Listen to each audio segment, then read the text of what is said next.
Hi, historians. Today we'll focus more on how Rome transitioned from being a republic to being an empire. So, a reminder the Roman Republic would collapse as their territory became too large to control. This included having to deal with rebellions, revolts, and high level of unemployment. So, after the collapse of the Republic, Caesar claimed the role of dictator for life. He only got to uh, be in that role for about 4 years, and later Octavius would become the first emperor of Rome. And this would lead to the territory you see here in the map, all the way out to the yellow borders. So let's look more closely at Julius Caesar and Octavius, later Augustus, and see how they influenced the government of ancient Rome. So Julius Caesar lived from 100 BCE to about 44 BCE. He was a brilliant soldier and later a successful general, and he was a very powerful speaker. So in 70 BCE, Generals Crassus and Pompey were elected consuls. So they were the two consuls, but they stole power from the Senate. So the Senate quickly turned against them. The Senate favored Julius Caesar. So Julius Caesar was supposed to help the Senate regain their stolen powers, but he used his skills to kind of make a negotiation of his own instead. So Pompey and Crassus would use their power to make Caesar a third consul, which hadn't been done before, and this formed the first triumvirate.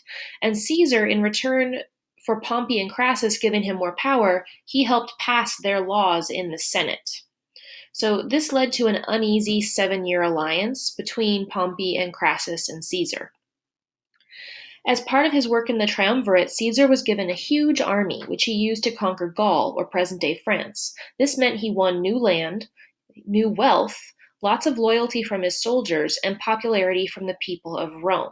So Caesar would stay in Gaul for some time after he conquered it, but in 53 BCE, Crassus died and the triumvirate collapsed. Pompey was named the sole consul by the Senate. Instead of having two, now there was just one. And Caesar was not happy that Pompey was the one given all the power. So he marches his army back from Gaul into Rome against the Senate's commands, and he actually began a civil war.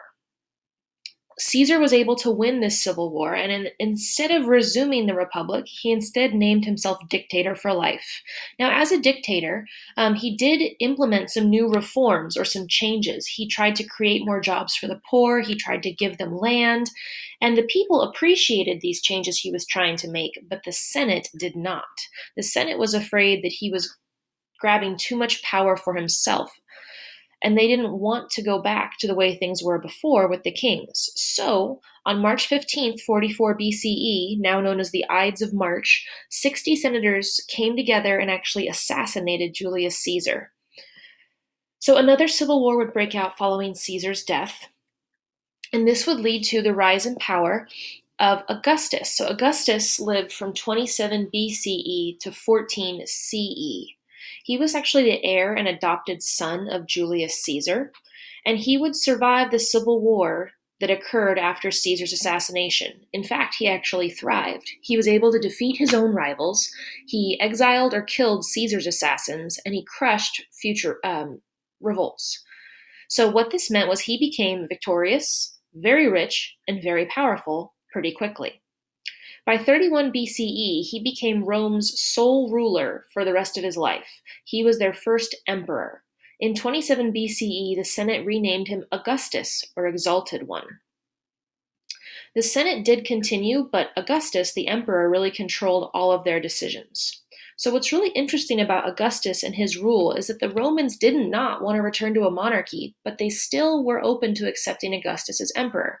Now, accepting is kind of a loose term. Some say that they did like him as an emperor. Others feel like he was just a cruel leader that used fear to keep people under his power. So let's look more at what he did. He used his intelligence and political skill wisely. He created small changes over time, which leads to less upset from the people. And a lot of these changes did help create stability in Rome, and people like when their lives are stable. So he actually made Rome, the capital city, beautiful. He built lots of new structures using lots of marble. So he really enhanced the wealth of that city. Some of his reforms included giving grain to the poor, giving land to retired soldiers so they had a way to make a living once they couldn't fight, standardizing army pay, establishing consistent taxation for all provinces. So all the provinces or territories of Rome would pay the same tax. He also expanded the road system so his army and Roman people could travel easily throughout the empire. He did enforce strict punishments for breaking laws, including exiling people out of Rome. He expanded Rome's territory even further, and he created Rome's first navy that helped protect their travel by sea, and he also built the mightiest army in the world. And when he died at 77, he left this stable empire to his adopted son, Tiberius. So he's able to usher in a time of peace known as the Pax Romana, and the Roman Empire thrives during this time of peace. So let's look more at what the empire was like. There's a very famous saying that all roads lead to Rome, and that's because you can see here on this top map, all of these orange lines are established roads that the Roman Empire created so people could travel. And then here on this map, you can see the different varieties of items that were being traded on these roads to enhance the wealth of this huge empire. So we see they have gems, grains, marbles, like the stone marble, not the toys, metals, olive oil, spices, textiles like fabric, timber, animals, and wine, all being traded across the empire and even along the Silk Road out to China, which we talked about before. So there were more than 50 million people living in the Roman Empire territory, and about 1 million of those people lived here in the capital city of Rome. 90% of the people lived out in the country, in the less developed area. And both in the cities and in the country, there was a stark difference between life for the rich and the poor. The rich led much better lives than the poor people did. There were strict laws, and the emperor was seen as the ultimate source of the laws, so his word was it. However, crime was still very common in the empire, again, especially in the areas where poorer people tended to live. An interesting right that all Roman citizens had was that they could accuse someone of a crime, and then a jury of citizens would decide if that person was guilty, which influences our legal system today. The family life was ruled by something called paterfamilias, or the father of the family. So at home, the father had all the say over his family. Even when his children were grown up, in his own home, his word was law. So we're seeing how this empire affected the laws and the trade and the people living within it. Now, as the Roman Empire continued, we would see that Christianity would begin, and by 395 CE, Emperor Constantine declared it the religion of Rome. But the late empire would face political instability, so it was sometimes hard to pass on power of such a large empire without people trying to break away and be their own kingdom. There were many economic and social issues caused because the politics were unstable.